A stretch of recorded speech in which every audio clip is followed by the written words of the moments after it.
옛날 얘기 하겠습니다. 제가 신학교 입학한 해가 1969년입니다. 대학을 졸업하고 이제 신학을 들어갔는데 대학 졸업한 신학생이 40명이 그때 입학을 했습니다. 저녁 식사를 마친 뒤에 우리 신학교가요 워커힐 옆에 광장동에 있습니다. 뒷산에 올라가면은 아차산 중턱에 묘지들이 있습니다. 우리 신학교 기숙사에서 저녁 식사를 마치고 이제 동료 전도사들이 묘지 사이에 기도하러 올라갔습니다.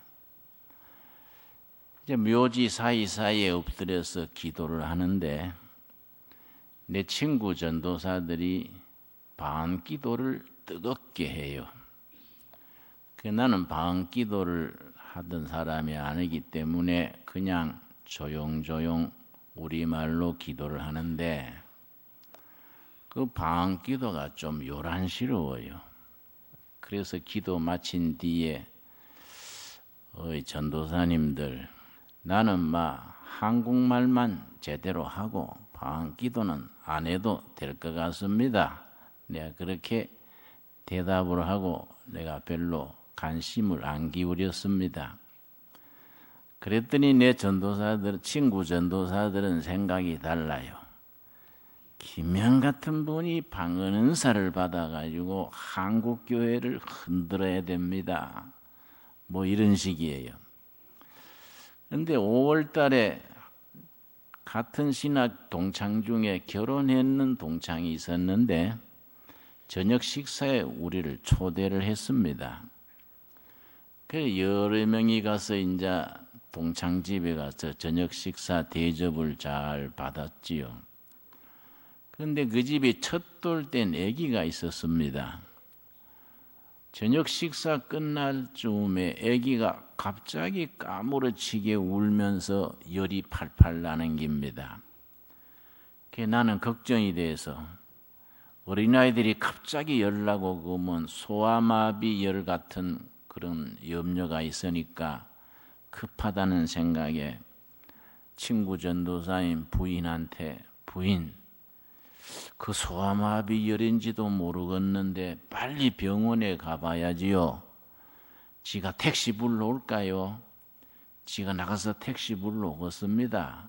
그랬더니 요 한남대학 나온 전도사 중에 이전도사라고 있는데 가만히 아기를 나한테 주십시오 이러더라고요. 그 아기 엄마가 이전도사한테 아기를 줬더니 품에 딱 보듬어 안고서는 머리에 손을 얹고 방언기도를 하는 거예요. 방언기도를 탁 한 뒤에 나사렛 예수 이름으로 명하노니 병마야 물러가라 이러고 기도를 마치니까 애가 울음 딱 그치고 잘 노는 거예요. 그래서 내가 기가 죽었지요. 이야, 그 방언기도 해야 되는 거구나. 그 정도는 돼야지 나처럼 택시 불러올까요? 이래가 되겠냐 이거지. 그 내가 마음에 그 방언기도 그래 생각할 게 아니다. 방언기도를 나도 해야겠다. 이래 생각하고 그날 저녁에 이제 기숙사 방에 그 이전도사 방에 찾아갔습니다. 찾아가서 이형, 나도 방언기도 좀 합시다. 좀 지도를 좀 해주시오. 그랬더니 김영이 방언 은사를 받으면 한국교회를 흔들어 놓을 겁니다. 이래서 글쎄 한국교회 흔드는 것보다 날 좀 흔들어 줬어. 그랬더니 그 이전도사가 뭐라는 거 하니 김영, 방언기도 하는 거 쉽지 않습니다. 그래서 안 쉬우니까 이렇게 내가 통사정하는 거 아니요. 시킨 대로 할 테니까 하여튼 지도를 해 주시오. 이랬더니 김영, 방언기도 하려면 소나무 한 그루 뽑아야 됩니다. 그래서 소나무는 왜 뽑아요? 그랬더니 자기 고향교회 목사님이 얘기를 했습니다. 자기 고향교회 목사님이 목회를 하시는데 교인들은 집회 갔다 와서 산기도 갔다 와서 방기도를 잘 하는데 새벽 기도회 때 교인들은 여기저기서 방기도를 하는데 목사님은 방기도가 안 되는 거예요. 그게 목회하는데 상당히 부담되고 하니까 그 목사님이 속으로 방기도 하게 해달라고 간절히 기도했던가 봐요.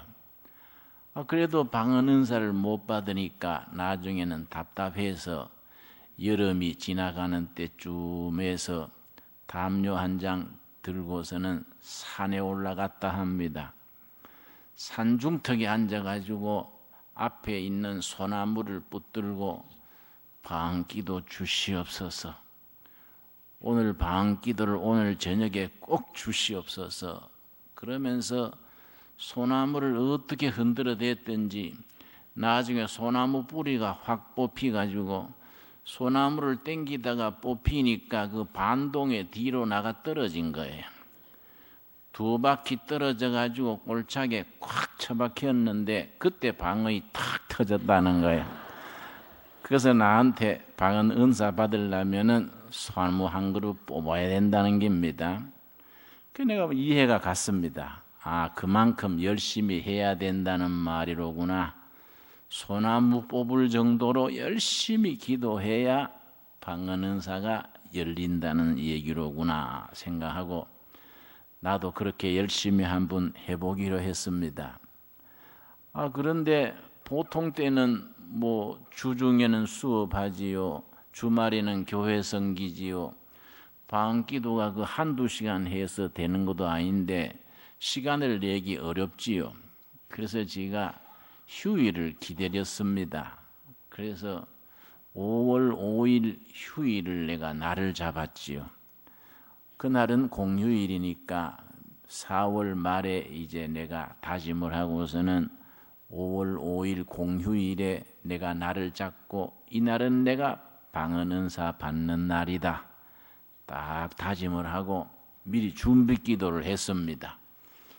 믿고 기도하는 기도는 이미 이루어진 줄로 믿습니다. 이렇게 준비 기도를 하고 5월 5일 날 기후사에서 아침 식사를 하고서는 어디로 갔느냐 하면은 저 청와대 뒤에 삼각산 특별기도원이라고 있습니다.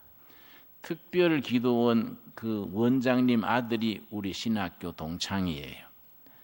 그 특별기도원에 가가지고 기도원 뒷산에 올라갔더니 판판한 바위가 한 그루 있는데 그 앞에 소나무가 한 그루 딱 있더라고요. 그 바위 위에 낙엽이 쌓여가지고 방석처럼 좀 이래 푹신하길래 거기다가 무릎을 대고 소나무를 두 손으로 딱 잡아보니까 손에 딱 드는 거이 괜찮아요. 요 정도면 되겠다 싶어서 소나무를 붙들고 꿇어앉은 채 기도를 시작했습니다. 하나님, 오늘 방언 기도 허락해 주십시오. 방언을 주셔야 내가 움직입니다. 그러고 꿇어앉아가지고 방언 기도 달라고 기도를 시작했는데 한 10분이 안 돼가지고 아이고야 자리 잘못 잡았구나 싶은 것이 바위 위에 그 낙엽 위에 무릎을 대고 앉았더니 무릎팍이 아파오는 겁니다. 방석을 깔고 앉든지 흙에 앉아야 되는데 바위 위에다가 앉았더니 무릎팍이 아플 거 아닙니까? 그 무릎팍이 아파오는데 방귀도 안 주시면 한 발자국도 안 움직인다고 서원을 해놨지 무릎팍은 아프지. 이거 참 어려워요. 나중에는 무릎팍이 얼마나 아픈지 등골이 막 땡깁니다.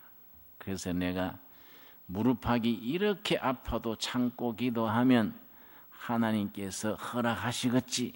그래가지고 순교도 하는데 이 정도야 내가 못 참겠나 하고서는 이른 악물고 방기도 주시옵소서. 그러고 무릎팍 아픈 걸 참고 억지로 견디는데 한 2시간, 3시간 가까이 가니까 정신이 얼얼하고 영 무릎팍은 감각도 없어지고 안 되겠어요.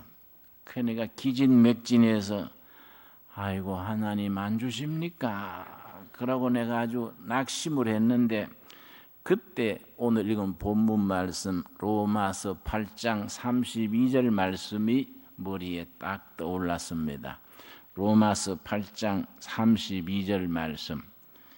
자기 아들을 아끼지 아니하시고 우리 모든 사람을 내어 주시니가 어찌 그 아들과 함께 모든 것을 우리에게 은사로 주시지 아니하겠느냐. 지금 번역에는 빠졌습니다마는 이전의 번역에는 은사로 주시지 않겠느냐. 은사란 말이 거기에 들어 있습니다. 이 말씀이 딱 떠올라서 그래.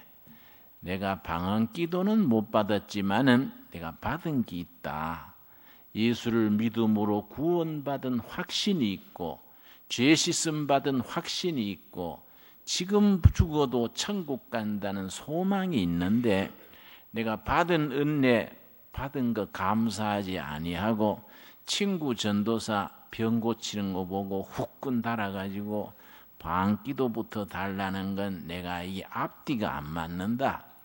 내가 방기도는 못 받았어도 이미 받은 구원의 생명, 복음의 은혜를 전하고 실천하고 그렇게 살면은 하나님께서 때를 따라 방기도가 필요하시면 방기도 주실 끼고 병 고치는 은사가 필요하면은 병 고치는 은사를 주실 줄 믿습니다.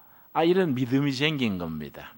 그래서 내가 이미 받은 구원의 확신이 중요하고 내가 예수님이 나를 위해 목숨 바치시고 생명을 주셨는데 방언 은사도 필요한 때는 언제든지 주시지 아니하겠나. 이런 마음의 확신이 들어서 내가 그 자리에서 일어섰습니다. 일어서니까 무릎팍이 얼얼해서 처음에는 잘 못 걷겠더라고요. 쩔뚝쩔뚝 절면서 산을 내려왔습니다. 내가 이미 받은 복음을 전하고 실천하고 사는 게 중요하다. 이러고서는 이제 내가 어디로 갔느냐 하면은 동대문 노타리에 옛날에 고속버스 터미널이 거기 있었습니다. 경부선 고속버스 된 지가 얼마 안 됐을 때입니다. 고속버스 대합실에 서가지고 내가 노방전도를 한다고 여러 사람들이 이제 고속버스 대합실에 버스를 기다리는데 그 갔더니 마침 빈 의자가 하나 있더라고요. 신발 벗고 빈 의자에 일어서서 내가 그 대합실에 있는 분들한테 전도 설교를 한 겁니다. 여러분, 고속도로는 사망길이요 예수 그리스도는 생명길입니다. 생명길 찾으셔서 생명을 받으시기를 바랍니다. 나는 그렇게 이제 복음은 생명이다 이걸 강조한다고 그래 전도했는데 그 경비원이 그걸 들었어요. 듣고서는 오더니 무조건 내 멱살을 딱 잡더니 목을 탁 땡기면서 뭐 어쩌고 어째 고속도로가 사망길아? 응? 이게 너무 회사 사고 나라고 약서나 그 불신자들은 그런 거 되게 따지는 거예요. 응? 그때는 고속도로 생긴 지가 얼마 안 될 때니까 사고에 굉장히 주의할 때입니다. 내가 고속도로가 사망길이라 그러니까 그 사람들이 아주 거기에 대해서 굉장히 듣기 싫었던가 봐요. 그래 목을 어떻게 땡기는지 숨이 막혀가지고 아이고 선생님 내가 그런 게 아니고요. 예수 믿는 도리가 생명인 걸 강조하다 보니 제가 좀 실수했네요. 그랬더니 내 엉덩이를 발길로 차면서 절대 나타나지 말라고. 다시 한 번만 더 나타나면 다리를 분질러 놓는다고. 그래 엉덩이를 차서 내가 쫓겨났습니다. 쫓겨났는데 내가 밖에 쫓겨났으면 뭐 창피하고 분하든지 창피하든지 해야 될 텐데 그런 마음은 하나도 없고 몸이 가뿐하고 기운이 나요. 그 내가 바로 이기다.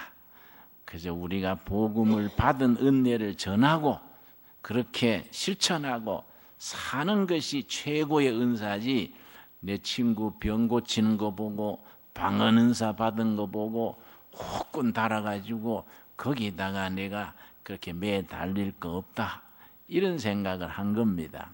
그래서 내가 열심히 전도하러 다닌 거지요. 어디에 전도하러 갔느냐 하면은 제일 가난한 사람들이 사는 데 찾아가 보자. 그래서 이제 청계천 빈민촌에 열심히 전도하러 댕긴 겁니다. 그래서 40년 전 10월 3일 개천절이 주일날이 됐는데, 이왕이면 개천절 10개자 하늘천자지요. 하늘이 열린 날 교회를 세워가지고 정말 이 가난한 백성들, 병자들, 눌린 자들, 상한 자들에게 하늘이 열리는 은혜를 전하는 교회를 세우자. 그래서 1971년 10월 3일에 목회가 시작이 된 겁니다. 여러분, 오늘 로마서 5장 32절 말씀에 아까 읽은 대로 31절 먼저 읽겠습니다. 그런즉 이 일에 대하여 우리가 무슨 말하리요? 만일 하나님이 우리를 위하시면 누가 우리를 대적하리요? 여러분 아멘 하시지요? 사노라면 온갖 어려움이 있고 온갖 시련이 있습니다. 때로는 물질의 어려움, 때로는 건강의 어려움, 이런 저런 사연이 많지 않습니까? 한 세상 사는 동안에 나는 인생을 그래 해석합니다. 인생 산다는 것은 장애물 경기화하는 것 같다.